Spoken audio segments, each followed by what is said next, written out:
Hello, welcome, जय हिंद प्यारे दोस्तों। फॉर्मेटिव स्टडी में आपका स्वागत है। डीएलएड फर्स्ट सेमेस्टर के सिलेबस को आगे बढ़ाते हुए आज इस वीडियो लेक्चर में हम पढ़ेंगे शिक्षण की नवीन विधाएं, या इसे हम कहते हैं उपागम। ठीक है, न्यू अप्रोचेस ऑफ टीचिंग।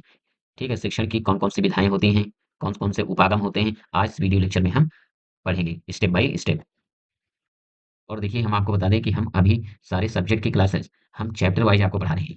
ठीक है, और चैप्टर वाइज इसलिए पढ़ा रहे हैं कि जब आप चैप्टर वाइज पढ़ लेंगे तभी जाकर आप अच्छे से क्वेश्चन का आंसर लिख पाएंगे। ठीक है, अगर हम डायरेक्ट क्वेश्चन आंसर करवाएंगे तो आप देखिए क्वेश्चन आंसर इतने ज्यादा होते हैं, पूरे बुक में बहुत सारे क्वेश्चन आंसर हैं। ठीक है, इनको आप एक साथ रट कर पेपर तक नहीं पहुंचा पाएंगे। क्यों? क्योंकि देखिए एक दिन में 3 पेपर होते हैं। ठीक है, एक दिन में जब 3 पेपर होंगे तो देखिए क्या होता है, जब एक पहला पेपर होगा, ठीक है, तो तब तक तो कुछ तो आप याद करके चले जाएँगे, ठीक है? जहाँ पहला पेपर आप खत्म करेंगे, जहाँ आपको दूसरा पेपर देना होगा, फिर जितना आप रट कर गए होंगे, वो सारा कुछ डिलीट हो जाएगा दिमाग से, सब कुछ गायब हो जाएगा।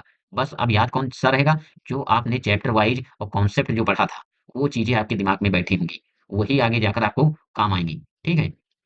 और इसीलिए हम बोल रहे हैं कि पहले आप चैप्टर वाइज़ पूरा पढ़िए, क्योंकि जब आप चैप्टर वाइज़ पढ़े होंगे, तो क्वेश्चन कोई भी क्यों ना हो, क्योंकि आपने कॉन्सेप्ट वाइज़ और चैप्टर वाइज़ पढ़ा है, तो क्वेश्चन में चाहे जितना क्यों ना चेंज हो, किसी भी प्रकार का क्वेश्चन क्यों ना हो, आप थ्योरी पढ़ी है, तो थ्योरी से रिलेटेड क्वेश्चन तो आएगा और आप उसका आंसर दे देंगे, ठीक है?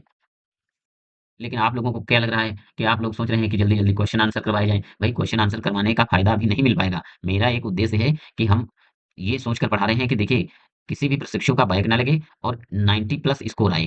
तो ये सब तभी हो पाएगा जब आप जिस हिसाब से हम बता रहे हैं, ठीक है? उस हिसाब से जब पढ़ेंगे। नहीं तो क्या, अगर मुझे केवल अपना स्वार्थ देखना होता, यानी अपना फ़ायदा देखना होता, तो हम केवल क्वेश्चन आंसर सभी लोगों जैसे सब लोग करवा रहे हैं यूट्यूब पर, हम केवल क्वेश्चन आंसर ही करवाते रहते, ठीक है? उसमें हमारा भी फ़ायदा था और हमें इतना मेहनत भी नहीं थी। लेकिन यहाँ हम चैप्टर वाइज़ इसलिए पढ़ा रहे हैं कि देखिए, हम यहाँ पर आपको ऐसा नॉलेज देना चाहते हैं जिससे कि आपको रटने की ज़रूरत ना पड़े, ठीक है? चाहे 3 पेपर हों, चाहे 4 पेपर हों, फिर भी आप सारे पेपर अच्छे से करके आएँगे, ठीक है? और ना बैक लगेगी। मेन रीज़न तो यही है बैक लगने का, क्योंकि देखिए ज़्यादातर लोग करते क्या है, सोचते हैं बस क्वेश्चन आंसर यही करो और इससे हो जाएगा, तो इससे नहीं हो पाएगा। देखिए, जब हम चैप्टर वाइज़ अच्छे से पढ़ा देंगे, ठीक है? और आप चैप्टर वाइज़ अच्छे से पढ़ लेंगे, फिर आप आंसर क्वेश्चन सब कर सकते हैं, ठीक है? तो ये भी हम अब बहुत जल्द आपका ये सिलेबस कंप्लीट कर लेंगे, ठीक है? आप परेशान मत होइए और आप बस हमारा सहयोग कीजिए। देखिए, अभी हमारा नया चैनल है, ठीक है? जितना ज़्यादा आप लोग सपोर्ट करेंगे, उतना ही ज़्यादा हम उत और मेहनत के साथ और आपके लिए अच्छा ही करेंगे। और देखिए, एक साथ हम ज़्यादा चीज़ें कवर करते हैं, जिससे हम क्या है कि थोड़ा एक्सप्लेन कम कर पाते हैं, क्योंकि देखिए, जब ज़्यादा चीज़ कवर करनी होती है, तो ज़्यादा अगर एक्सप्लेनेशन देंगे, तो क्या होगा, क्लास बहुत ज़्यादा लगभग 2-2 घंटे की चली जाएगी, ठीक है? और देखिए, जो बाल विकास और शिक्षण अधिगम है, इसमें ज़्यादा एक्सप्लेन करने की ज़रूरत भी नहीं है, ये बहुत ही सरल सब्जेक्ट है। बस इसमें देखिए, आप एक बार थोड़ा कॉन्सेप्ट को अगर सही से समझ रहे हैं कि कौन सी चीज़ कहाँ से आई है, कैसे बनी है, तो आप वैसे ही आप समझ जाते होंगे। चलिए क्लास को स्टार्ट करते हैं बिना देरी किए हुए। देखिए, शिक्षण की नवीन विधाएँ, ठीक है? या आधुनिक शिक्षण विधियाँ, वे शैक्षणिक तरीके या पद्धतियाँ हैं, ठीक है? जिनमें पारंपरिक रटने और सुनाने की पद्धति के बजाय छात्रों को अनुभव, गतिविधि, संवाद, तकनीकी उपकरण और समस्या समाधान के माध्यम से सीखने के लिए प्रेरित किया जाता है, ताकि उनका सर्वांगीण विकास हो सके। तो देखिए, हम शिक्षण की जो ये उपागम है या शिक्षण की जो विधियाँ हैं, इनका प्रयोग हम क्यों करते हैं? क्योंकि जो रटने का है ये रटने को हम खत्म करने के लिए, यानी जो पारंपरिक तरीके से आप रटते आ रहे हैं, तो इसको खत्म किया जाए, ठीक है? और शिक्षण को ऐसा बनाया जाए कि छात्रों के अनुभव से जोड़ा जाए और गतिविधि छात्र को इस हिसाब से पढ़ाया जाए कि वो करके सीखे, और जिससे क्या देखिए क्या होगा, उनका सर्वांगीण विकास होगा। बच्चे का देखिए सर्वांगीण विकास होगा, इसलिए हम शिक्षण विधियों का प्रयोग करते हैं। तो चलिए अब आप समझते हैं शिक्षण की नवीन विधाएँ कौन-कौन सी हैं। तो पहली देखिए है, फर्स्ट विधा है, यानी शिक्षण उपागम कौन-सा है? बाल केंद्रित शिक्षण। ये बहुत इम्पोर्टेंट है। ये क्वेश्चन आपको देखिए इसमें से रिलेटेड क्वेश्चन ज़रूर आएगा, ठीक है? और ये सीटेट की दृष्टि से भी इम्पोर्टेंट है, ठीक है? तो देखिए, बाल केंद्रित शिक्षण उपागम या विधि देखिए, ऐसी पढ़ाई जिसमें बच्चा पढ़ाई का केंद्र बिंदु हो, यानी बाल केंद्रित शिक्षण में बच्चे को केंद्र में रखकर पढ़ाया जाता है, यानी बच्चा सब कुछ है, ठीक है? यानी पढ़ाई बच्चे की रुचि, समझ, गति और ज़रूरतों को ध्यान में रखकर कराई जाए। यानी बाल केंद्रित शिक्षण में क्या होता है, जो पढ़ाई है, बच्चे की रुचि को देखते हुए, उसकी समझ और उसकी गति तथा उसकी ज़रूरत को देखते हुए, इस हिसाब से पढ़ाया जाता है। ठीक है? अगर हम आपको सीधे शब्दों में बताएँ तो इस बाल केंद्रित शिक्षण का मतलब है कि देखिए, बाल केंद्रित शिक्षण में जो शिक्षक है, उसका इतना बड़ा रोल नहीं होता है, और जो बच्चा होता है, वो समझ लीजिए हीरो है। शिक्षक को उसके हिसाब से चलना होगा, बच्चे के हिसाब से, ठीक है? तो अब समझिए बाल केंद्रित शिक्षण, ठीक है, यानी ये तो हमने मतलब उसका समझा। एक ऐसी शिक्षण पद्धति जिसमें बच्चों के स्वाभाविक रुचियों, क्षमताओं और आवश्यकताओं के अनुसार शिक्षण गतिविधियां और सामग्री तैयार की जाती है। ठीक है, यानी शिक्षण सामग्री किस हिसाब से तैयार की जाती है? बच्चों की रुचियां और क्षमताओं और आवश्यकताओं को देखते हुए। ठीक है, इस पद्धति में शिक्षक का मुख्य कार्य बच्चों को सीखने की प्रक्रिया को मार्गदर्शन देना। ठीक है, यानी इस पद्धति में क्या होता है? शिक्षक केवल मार्गदर्शक का कार्य कर रहा होता है। ठीक है, और उनकी जरूरतों को समझकर उसे पूरा करना। ठीक है? यानी बच्चे की जो ज़रूरतें हैं, उनको पूरा करना और उनको मार्गदर्शन करना। चलिए अब इसकी समझते हैं विशेषताएँ।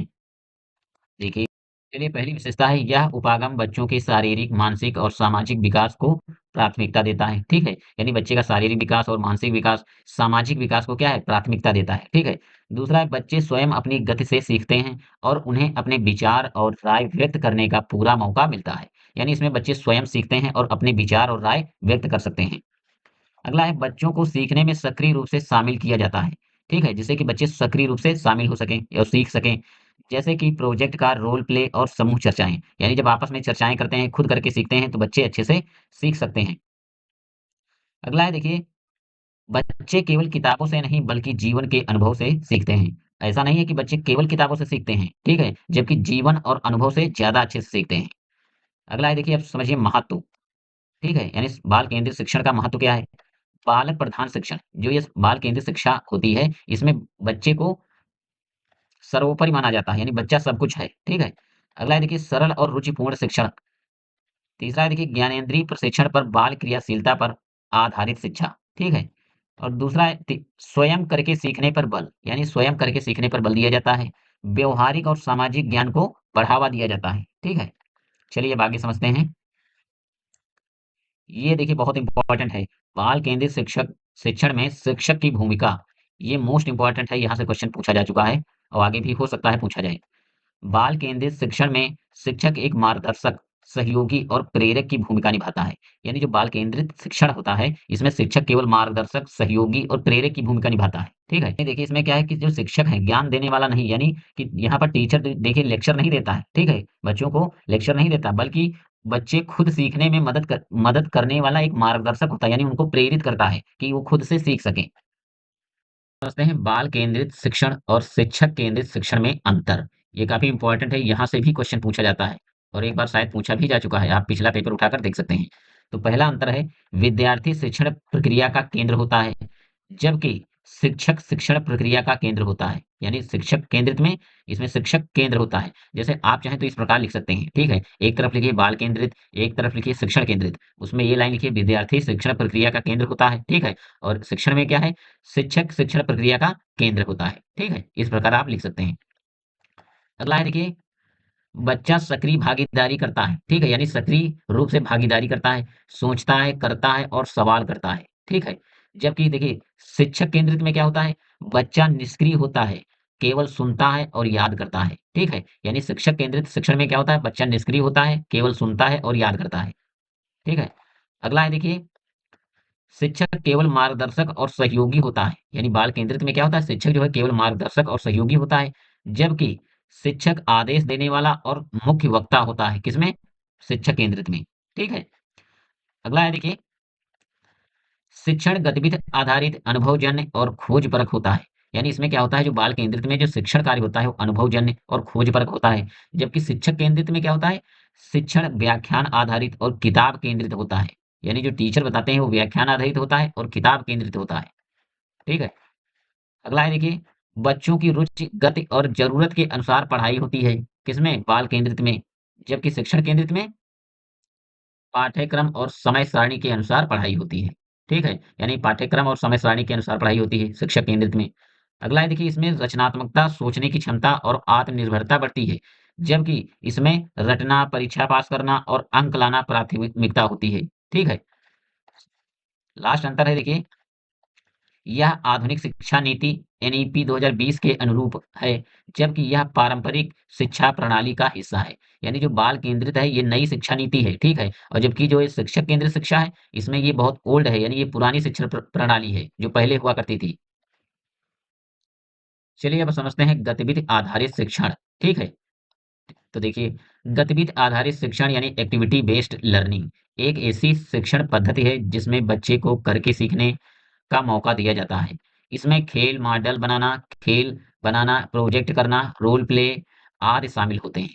ठीक है? जैसे सरल शब्दों में समझिए, जब बच्चे केवल सुनते नहीं बल्कि खुद करके सीखते हैं, तो वह गतिविधि आधारित शिक्षण कहलाता है। ठीक है? ये देखिए काफ़ी ईज़ी परिभाषा है। यानी इसमें बच्चे केवल सुनते नहीं हैं बल्कि खुद करके सीखते हैं, यानी गतिविधि आधारित इसी को हम कहते हैं। तो देखिए इसकी उपयोगिता क्या है? ठीक है? पाठों को आसानी से समझाने और याद करने में मदद मिलती है, ठीक है? और बच्चों की सोचने, समझने और करने की क्षमता बढ़ती है। इसमें क्या है देखिए बच्चे सोचने और समझने की क्षमता इनकी बढ़ती है। सीखने की प्रक्रिया रोचक और व्यावहारिक बनती है। इसमें जो है सीखने की प्रक्रिया कैसी होती है? व्यावहारिक और रोचक। रचनात्मकता और कल्पना शक्ति का विकास होता है। यानी गतिविधि आधारित शिक्षण में क्या होता है? रचनात्मकता, कल्पना शक्ति का विकास होता है। अब चलिए समझते हैं महत्व, यानी इसके महत्व क्या हैं? बच्चे सक्रिय रूप से सीखने में भाग लेते हैं, यानी गतिविधि आधारित में क्या होते हैं बच्चे खुद करके सीखते हैं, तो वो सक्रिय रूप से भाग लेते हैं। अगला है डर बोरियत की जगह उत्साह और आनंद आता है। इसमें देखिए बच्चे डरते नहीं हैं, ना ही शर्माते हैं, वो क्या है उत्साह और आनंद के साथ खेलते हैं। अगला है, यह बच्चों की समस्या सुलझाने की क्षमता और टीम वर्क को बढ़ाता है। यानी जब गतिविधि आधारित शिक्षण होता है तो इसमें देखिए आपस में बच्चे समस्या सुलझाते हैं और टीम वर्क आपस में जुड़कर यानी टीम की तरह कार्य करते हैं, यानी आपस में मिलजुल कर कार्य करते हैं। अब चलिए समझते हैं रुचिपूर्ण शिक्षण का अर्थ। रुचिपूर्ण शिक्षण का अर्थ ऐसा शिक्षण प्रक्रिया यानी ऐसी शिक्षण प्रक्रिया जिसमें विद्यार्थियों की रुचियों, आवश्यकताओं और क्षमताओं का ध्यान रखते हुए उन्हें इस तरह से पढ़ाया जाए कि वे सीखने में आनंद, उत्साह और भागीदारी महसूस करें। इसमें पढ़ाई को मनोरंजक, क्रियात्मक व अनुभवात्मक बनाया जाता है। ठीक है? ताकि छात्र न केवल ज्ञान प्राप्त करें बल्कि उसमें रुचि भी ले। तो देखिए ये तो रही रुचिपूर्ण शिक्षण की मतलब अर्थ, ठीक है? इसका रहा अर्थ। अब हम चलिए इसकी परिभाषा समझते हैं, ठीक है? देखिए, रुचिपूर्ण शिक्षण वह शिक्षण है जो छात्रों की रुचियों को ध्यान में रखकर इस प्रकार कराया जाए कि वह उन्हें बोझिल ना लगे बल्कि वे उसमें आनंद अनुभव करें, ठीक है? यानी रुचिपूर्ण शिक्षण क्या होता है जिसमें बच्चे रुचि को ध्यान में रखते हुए आनंदपूर्वक शिक्षण कार्य करें।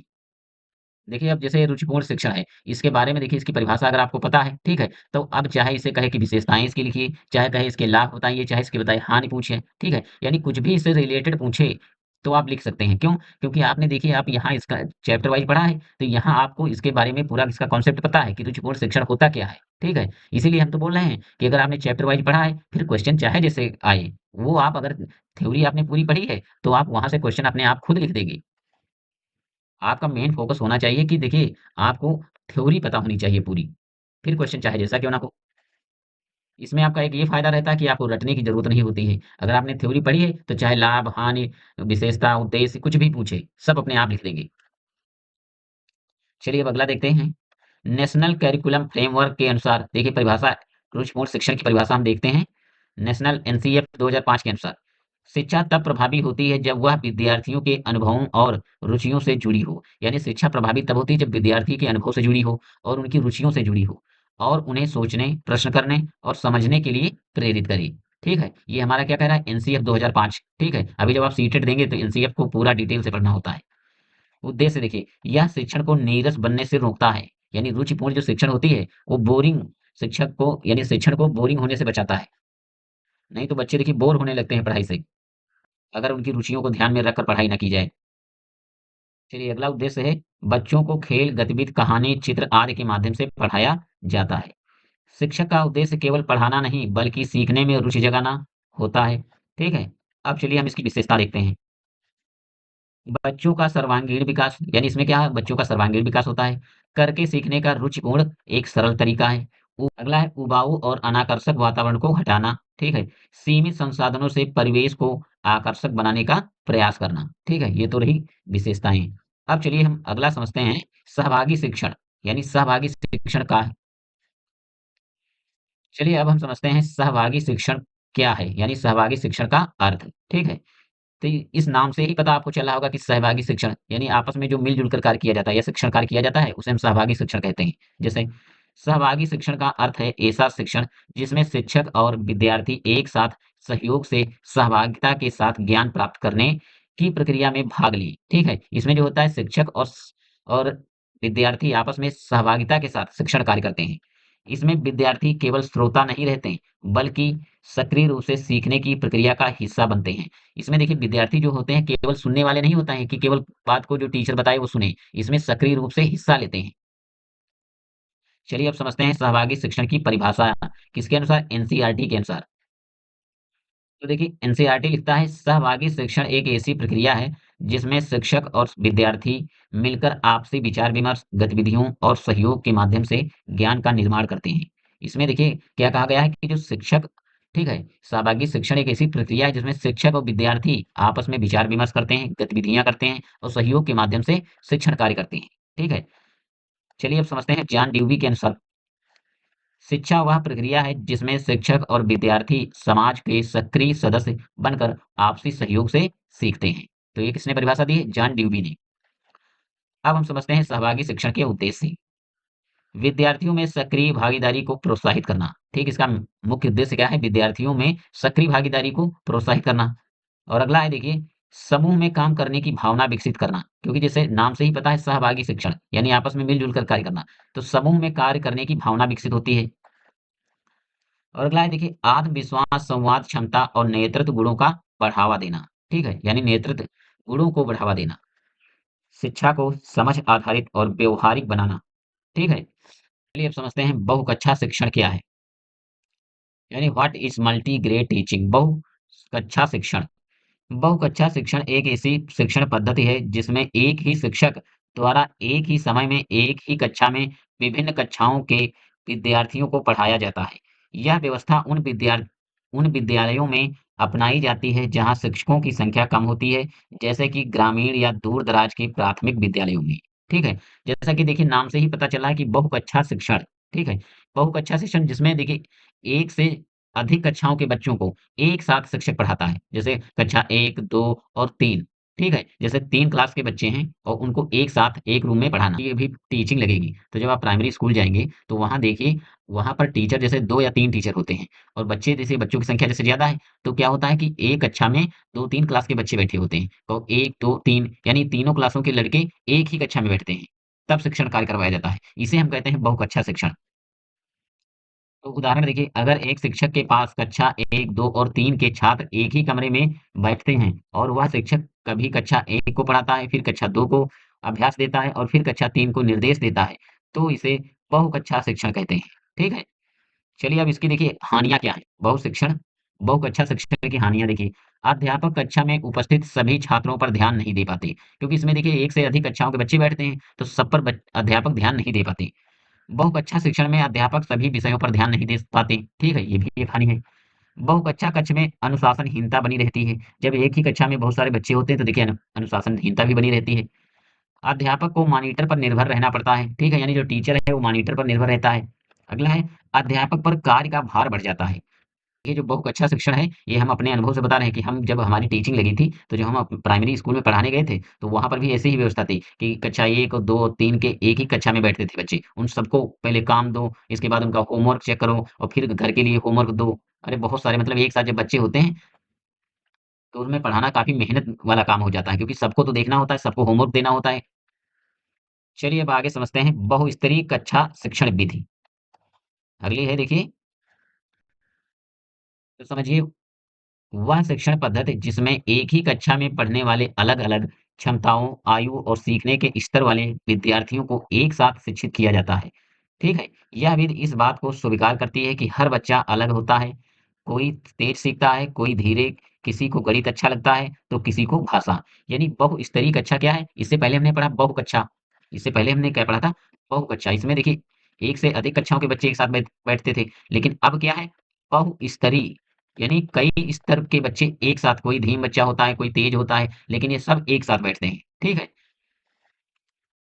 परिभाषा इसकी देखिए, बहुस्तरीय शिक्षण वह प्रक्रिया है जिसमें एक शिक्षक विभिन्न स्तरों, तेज, मध्यम और धीमे सीखने वाले के छात्रों को एक ही समय में उनकी क्षमता के अनुसार उपयुक्त शिक्षण सामग्री और गतिविधियों के माध्यम से पढ़ाता है, ठीक है? यानी इसमें कई स्तर के बच्चे एक साथ बैठते हैं। कोई बच्चा देखिए तेज होगा, कोई धीम भी होगा, कुछ पढ़ने में बहुत ज़्यादा धीम होते हैं, लेकिन उनको एक साथ लेकर शिक्षण कार्य करवाया जाता है, ठीक है? इसे हम क्या कहते हैं? बहुस्तरीय शिक्षण। चलिए अब हम समझते हैं निदानात्मक और उपचारात्मक शिक्षण, ठीक है? ये बहुत इंपॉर्टेंट है, इससे इसका या तो अंतर पूछेगा, ठीक है? या तो इनकी परिभाषाएँ। तो देखिए, सबसे पहले हम समझते हैं निदानात्मक शिक्षण है क्या? तो चलिए परिभाषा समझिए। निदानात्मक शिक्षण वह प्रक्रिया है जिसमें शिक्षक विद्यार्थियों की सीखने में आने वाली समस्याओं की पहचान करता है, ठीक है? और यह जानने की कोशिश करता है कि वे क्यों और कहाँ पिछड़ रहे हैं, ठीक है? यानी निदानात्मक शिक्षण क्या होता है? पहले शिक्षक उनकी समस्याओं का पता लगाता है, ठीक है? जैसे आप डॉक्टर के पास दवाई लेने जाते हैं, तो पहले डॉक्टर क्या करता है? आपकी बीमारी का पता लगाता है, ठीक है? तो उसे हम कहते हैं निदान, ठीक है? अभी आगे हम पढ़ेंगे उपचार यानी उपचारात्मक। फिर जब देखिए डॉक्टर बीमारी का पता लगा लेता है, फिर उस बीमारी का उपचार करता है, ठीक है? तो यहाँ पर बीमारी तो है नहीं, यहाँ पर शिक्षण कार्य हो रहा है। तो यानी बच्चों की पहले समस्याओं का पता लगाना, फिर उनका शिक्षण कार्य करवाना। चलिए तो देखिए इसका मुख्य उद्देश्य क्या है?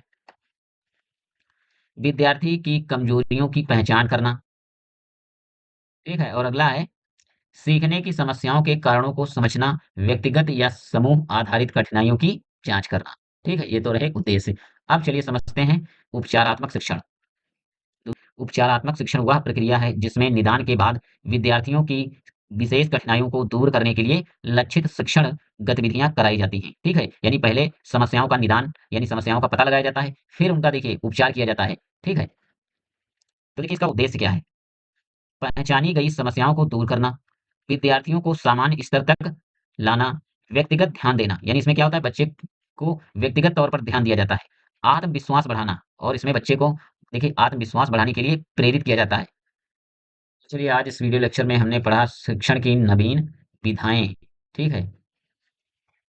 तो चलिए आज की क्लास को हम यहीं पर समाप्त करते हैं, ठीक है? और मिलते हैं नेक्स्ट क्लास में, नेक्स्ट टॉपिक के साथ, तब तक के लिए जय हिंद।